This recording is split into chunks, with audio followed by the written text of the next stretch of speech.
So for the past month or so, I've been doing some catch up on a few of the movies and shows I missed in 2023, and it's been going pretty well all around. I finally got around to seeing some great stuff like Past Lives, Infinity Pool, American Fiction, May December, The Bear, a whole bunch of good stuff. But even in that sea of genuinely great media, the one thing that's really managed to worm its way into my mind and kept me thinking about it nearly every single day since I finished it is The Curse. The part comedy, part drama, part surrealist show, kind of, from Benny Safdie and Canada's finest Nathan Fielder that stars the two alongside Emma Stone that, in simple terms, is a satirical show about a husband and wife duo that are trying to get their own HGTV house flipping show off the ground while confronting uncomfortable issues with themselves and their marriage. There's a whole lot more to it than that, but that's pretty much it in a quick nutshell. I don't know if it's the best thing I saw all year. It's up there for sure, but it's certainly the most unique thing I saw in 2023, and easily, without a question, the thing that, again, I just can't stop thinking about. I didn't even watch it with the intention of doing a video on it. Much as I love and do admire Nathan Fielder and his extremely strange, weird brand of comedy, I don't think I have much to add to the discourse around most of his content. His work just naturally attracts much smarter and more thoughtful people than myself that comb through his work and extract really detailed analysis from it. Like, for example, Benny Safdie, which is part of the reason why this collaboration even happened in the first place. Point being, Nathan Fielder has no shortage of people who get what he's doing and rightfully prop him up as one of the most unique and fascinating people working in Hollywood today. And for the most part, the reception of The Curse is no different. People that love Fielder and his work are into it. The critics, for the most part, seem to like it. I mean, by all accounts, it's a wildly successful show, but there does seem to be this element of confusion I've seen with some people who watch this, more so than Fielder's other work. As strange and as awkward as the stuff he creates is, people generally seem to enjoy it, or at the very least understand it, even if it's not for them. But there's this large swath of people I've seen who watch The Curse, even those who have liked Fielder's work in the past, and don't, in my opinion, give the show a fair chance, or just outright miss the point entirely. And this is not me scolding people who don't like it, okay? Like all art, not everything is going to appeal to everyone. And it's totally 100% valid if this show just doesn't do it for you. That's fine. Even if it comes down to the show just being too uncomfortable to watch, I completely get that. Much as I love a show like Nathan For You, there are so many moments of that show where I just bury my head in my hands out of pure secondhand shame. Okay? I get it. So if you're ever in fear at any time during your date, just yell out, "Daddy, Daddy, come over now,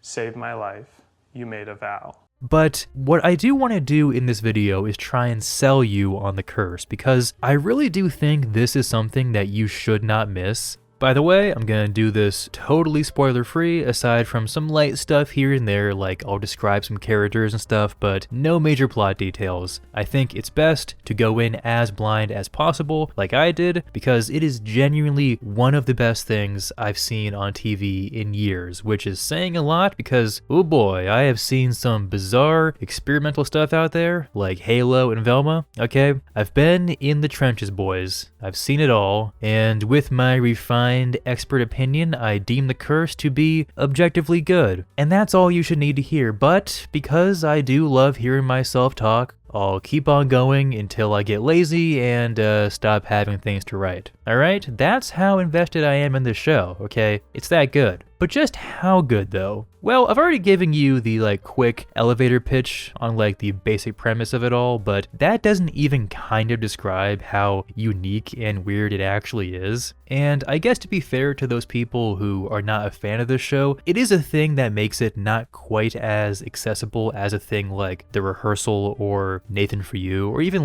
these Safdie movies. It is very out there and completely unlike any scripted drama show you've probably ever seen. I mean, Christopher Nolan compared it to Twin Peaks, which I do think is accurate. Not in terms of like its one-to-one structure, but more of how it openly breaks any kind of conventional logic on how things like this are supposed to be done. The way it's shot, the way it's paced, the way it explores the characters, the way it sets up and pays off drama. Damn near everything it does is all in direct opposition to any other dramatic hour-long TV show you've ever seen. It's really only comparable to Twin Peaks in that way, but again, only in terms of like the spirit of it. As far as the actual structure of the show, it's basically without comparison. But make no mistake, that's all by design. Every single shot, every single frame of the show feels so refined and so intentional. It has such a clear, visible, creative stamp on it in a way that you really don't see all that often on TV. It's almost more akin to like a 10-hour long movie in that way, which is a thing you hear ascribed a lot to shows these days, mostly for how long and well produced they are, but this really does have the kind of vision you really only see made by like true writer, director, filmmakers. There is no mistaking this as anything but a collaboration between Safdie and Fielder. It just oozes their two styles, and that distinct blend of their styles is really what I think sells the show. It mixes just perfectly, because they both have this constant theme of realism in their past projects from both a fictional and non-fictional angle that comes together in this to form something almost too real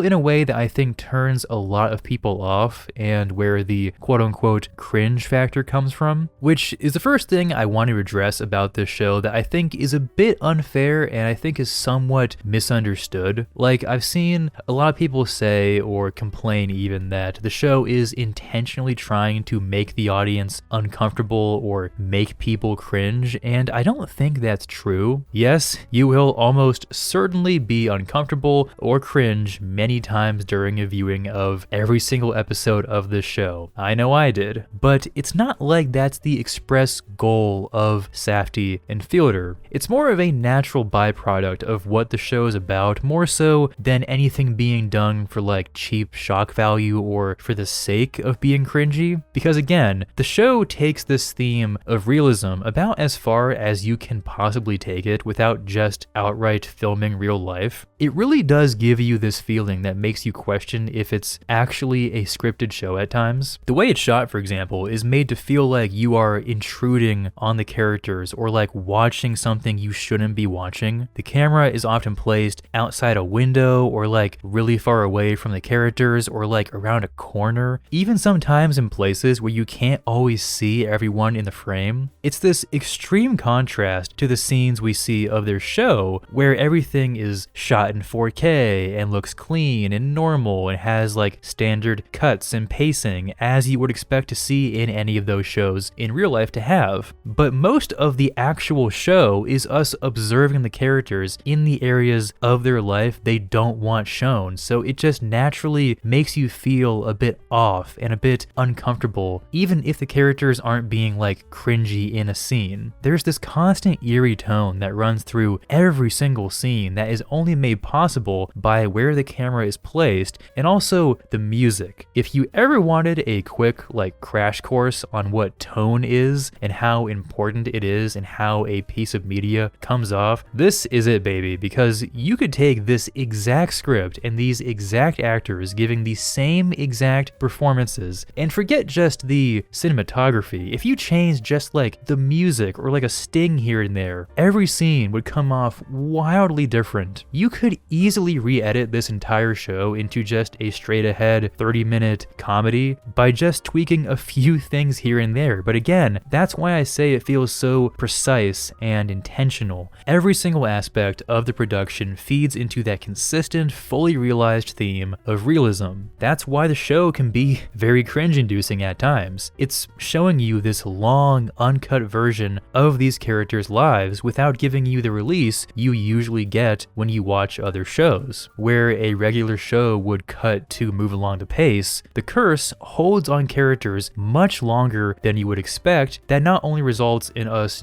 just learning more about them, but makes you feel like you're watching a real person's private life. Like you're almost learning too much about them. And even if they are, for the most part, bad people, you can't help but pity them for how naked you see them. Sometimes, quite literally. They're also not your typical, bad people characters that you see in other shows and movies. Like most media that follows morally not great characters like, Succession or Breaking Bad or The Sopranos or any number of examples, there's an infinite amount you could choose from. In those kinds of shows in which we do follow shitty people, we as the audience often grow to love them rather quickly because even though they are sometimes quite evil, they're also funny or clever or confident or just a lot of fun to watch. Many of them also allow us to live vicariously through them. We can all imagine ourselves in our boring lives being as confident and cold and smart as a Walter White, and even go so far as to ignore any of his evil acts because the guy is just a lot of fun to watch. And characters like him are also written and acted in ways that are meant for them to come off appealing. They're meant to be cool. And on top of that, there's also this very clear wall of separation with most of these characters because even if they do awful things, it's always in these heightened, insane scenarios that we cannot possibly imagine ourselves ever being in.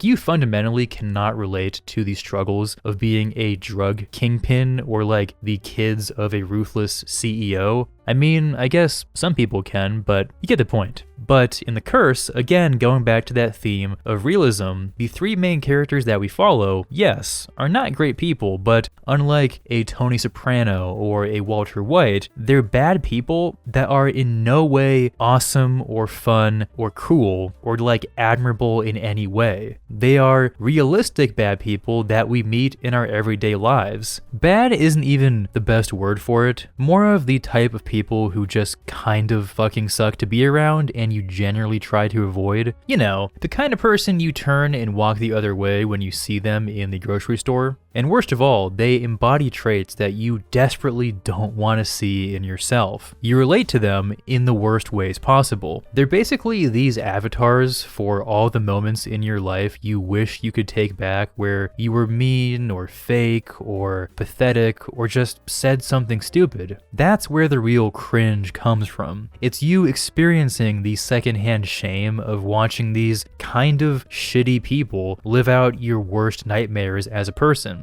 It's a type of character you really don't see all that often in media, and if you do, they're expressly played for laughs or just not directly shown all that much. And don't get it mistaken, there are many moments of The Curse where all three of the leads are played for laughs. That is a big part of the show, but most of it is you getting deep into the minds of them and learning just how broken and delusional they are. You really connect with them on levels that can be deeply uncomfortable because it's basically holding a mirror up to the worst version of yourself. You have Whitney, who comes from money and doesn't really know what it's like to actually struggle, so she overcompensates by always trying to be the most progressive, the most generous, the most aware of every single possible social issue on the planet, even if she doesn't actually know or understand the first thing about any of them. It's not enough for her to simply do her best to be a good person and accept that she just can't understand everybody's kinds of struggles. She has to constantly be seen and admired and praised for how good of a person she is. She might tangentially care about a few of the things she says, but her primary motivation is not to be a good person, but to be seen as one. Then you have the producer Dougie, who at first seems like kind of a one-dimensional character, but as the show goes on, you start to peel back his layers too. He's very quick and clever and knows how to get under people's skin to get what he wants out of them. He seems to actively enjoy the moments when he makes people feel uncomfortable and weak because he's always thinking about how every situation can benefit him. But there's also this level level of guilt there too. He deep down knows how awful of a person he is, but is rarely able to confront that or take any responsibility for it, because doing so would be him admitting how terrible he actually is. And lastly, there's Asher, who's similar to the kind of person Nathan usually plays, but also kind of is in real life. It's hard to tell with him. Oh. Door City over here. Yes. He's a very data-driven person that has a hard time connecting with people emotionally, which oftentimes leads to him coming across extremely awkward in pretty much every social situation he finds himself in, which does describe a very normal person, but he's also completely directionless and seems to have almost no moral compass of his own. In the show, he is solely motivated to please Whitney and adopts whatever she says and thinks as his own thoughts and opinions. Everything he does is in service of her, and the times we see him without her or make choices that don't involve her, he's either not aware or simply doesn't care about how his actions affect other people. He's also completely charmless, even more so than the dry type of character Nathan usually is, but the through line for all three of them is how delusional and selfish they are. Everything they do, good, bad, and in between, constantly has this question of motivation hovering over it, because they do often make decent or at least on the surface good choices, but even when those moments come, it always has some other ulterior motive attached to it that just makes the whole thing feel gross. It really makes you think about who these people actually are, and the thing is, you never quite know 100% because the show is constantly making you rethink everything. Not to the point of confusion, but just challenging your perception of all these characters with these small moments here and there. In keeping with that theme of realness, the way the drama is executed is also very unique. Obviously, it's a show meant to entertain, so it'll have tension and drama and conflicts all over the damn place, because that's just what dramatic television does. But what makes it kind of unorthodox is how all the drama plays out. Virtually all the payoffs for the various threads and side plots end in kind of anticlimactic ways. I wouldn't go so far as to describe them as underwhelming, but there's rarely like big blow-ups or super dramatic encounters. And even when those few moments do happen, it's distinctly unglamorous and comes off kind of pathetic. Most of the time, characters will come into conflict, and the payoff for it will often just be an awkward encounter or just something less than what you were expecting. Sometimes the underlying issue doesn't even get addressed or resolved. It doesn't make the show any less satisfying to watch, but it is a bit odd compared to what you typically see in dramatic TV. But it also ties in perfectly to what the show is about. Whitney, and by extension her show, exists to give her and her audience the satisfaction of being a good person. She wants people to get excited and visibly grateful for all the things she does. It's not enough for her and her show to do all these supposedly good deeds. In order to sell it, everyone needs to smile and break down crying and go nuts for every single thing. They need to appear more real. And yet to get those types of reactions, she and her show have to warp reality. So The Curse juxtaposes that by having all the real life drama and conflicts play out very undramatically, because that's just how real life usually is. Sometimes you might do terrible, awful, embarrassing things and suffer no consequences, but also get no relief and no forgiveness. Sometimes shit just happens and you're left thinking about it days, weeks, months, even years after the fact, and you never get that resolution. And sometimes you might do a good deed and the person who you've helped won't fall on their knees and thank you 1,000 times over. That is reality, but that version of reality is not what sells in the landscape of modern reality television, and by extension in the minds of the main characters. None of them live in reality, so anytime they are faced with it, they don't know how to handle it beyond just turning off and pretending it doesn't exist. Their characters so opposed to any kind of personal growth that by the time it finally catches up to them in the last episode, it hits like a truck. It's all so unorthodox, and yet it doesn't just work, but creates some of the most interesting and unique TV I've seen since, well, Twin Peaks. And to bring it back to that for a second, The Curse, like Twin Peaks, I think is seen as perhaps a bit more daunting and maybe like arty-farty than I think it actually is. Like, Like, if you want to, you can analyze and deep dive into the show and try and find the exact thing it's about and what it all means and what the subtext is the curse real, and if it is, what even is the curse? That's all there for you, and the show is done in such a way that invites that kind of analysis. I mean, the curse subreddit is full of people doing that exact thing right now, but the actual story it's telling and the characters that inhabit it really aren't all that complex. Yes, there are eerie, sometimes supernatural things afoot that you don't quite understand, but the show is laid out for you like any other show. It might seem a bit off and be done a bit differently than most shows, but it's a lot simpler than how people talk about it, and if you want to just watch a good show and not think about all those layers, you don't have to. Everything makes sense. It only gets complex if you want it to be. The only thing I will say that's not really a critique, but more of just a question, is how the show will do with age, because it is very of the moment, both in the types of characters it has and the kinds of things it's satirizing. It's not so of the moment like something like The Boys is, where if you don't actively follow the news and like the pop culture discourse of the time, you won't get like half the jokes, but I do imagine in like 20 or so years, the inherent comedy that comes from satirizing HGTV house flipping shows and virtue signaling types of people won't hit quite as hard. The core of it will still hold up, but I don't think it has that like timeless quality that some art does, which really just means that you should watch it right now. Why wait? And there's even a ton of engagement with it on the part of the creators, particularly Benny Safdie, who has done Q&As after most of the episodes where you get to hear about how it was made and get insight into what it all means. It is like genuinely neat to hear him talk about it, especially since you almost never hear of people in his position doing any of that stuff voluntarily, and if they do, it comes off so half-assed, but he actually seems to give a shit and actively likes to engage and answer questions, which I think is a super cool thing. There's just so much you can get out of this show. I haven't even mentioned how great all the performances are. Fielder and Safdie are awesome, of course, but Emma Stone really hits this one out of the goddamn park. Between this and Poor Things, she has quickly shot up to being one of my favorite actors working today. She just fucking nails it. It's just such a good show, man. I could go on about it forever, but trust me, the less you know about it going in, the better, so I'm just going to leave it here. Just give it a chance, endure the cringe, and trust me, you will be rewarded. If not though, I will curse you, so keep that in mind while watching, okay? I want to see smiles from everyone, big smiles, lots of claps, whole 9 yards. Find out what happens this season on Love to the Third Degree.